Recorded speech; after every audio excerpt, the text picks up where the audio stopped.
Kate, tell us what's going on in Singapore. Will do. So an instructor pilot assigned to the Alaska Air National Guard was sentenced to 4 weeks in a Singapore jail on Wednesday for violating the country's COVID-19 stay-at-home orders. Great name alert. Brian Dugan-Jurgen.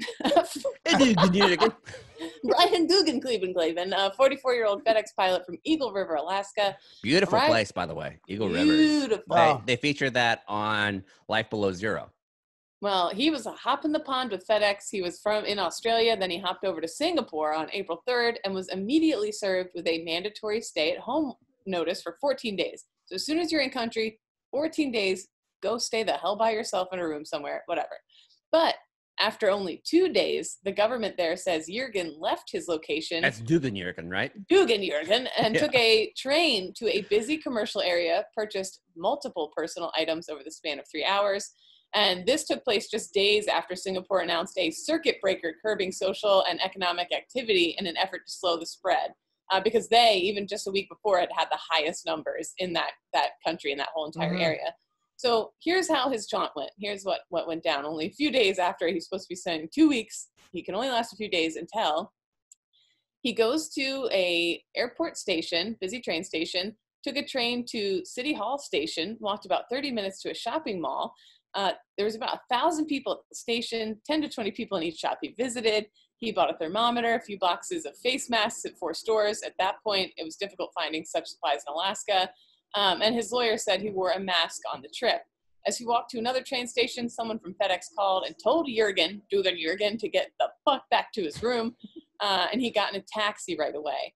So, I mean, it seems counterintuitive to break your quarantine, your mandatory quarantine, to buy COVID-19 supplies. It's a little opposite.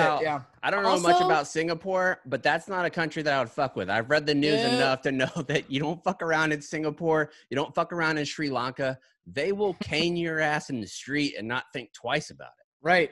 When you're in other countries, you got you're in it. So I wonder, especially when you're not even under the DOD anymore, because he used to be in the Air Force. When you're just a civilian working for FedEx, that's a whole different paint job. Because if you are a military member, you have a little bit more protection with status of forces agreements and shit like that. You don't have that when you're just a casual pilot for FedEx, just hanging out in Sri Lanka for a couple days.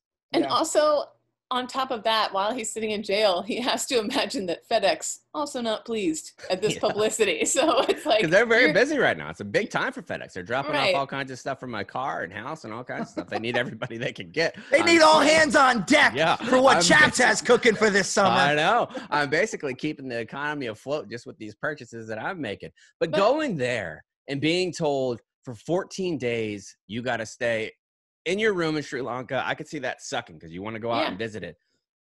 But 4 weeks in a Singapore jail. My question is people, like you're saying, people have to be sneaking out and doing whatever.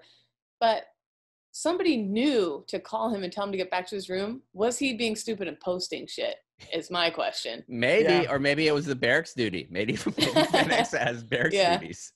I don't know, but definitely not fun. Not a good time. So, off the top of your head, real quick, and you might not have an answer, so I apologize putting you on the spot like this. Has there ever been a time in your life where you've posted something on social media and then it's come back to get you in trouble?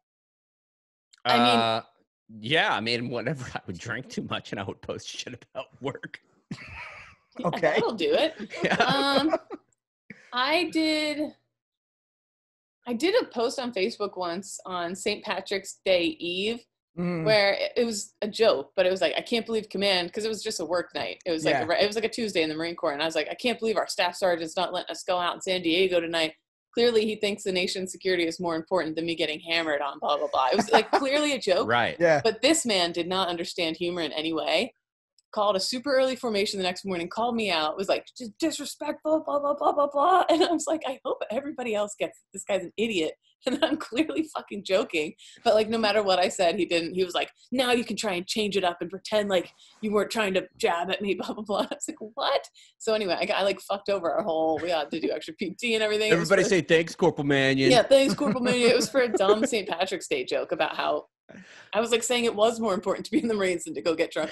Anyways, it was, so it was just a case of zero sense of humor. Joke. That is the that is the joke. The thing that's you're mad what I was about. getting at. What about you, Cons? Yeah. No, of course not. I would never do such a thing. Come on. What are you talking about? Well, your reputation took a big hit whenever you thought that there was more people than chairs. So That's true. Ooh. Yeah, lest we forget. I forgot all about that. What happened? Yeah.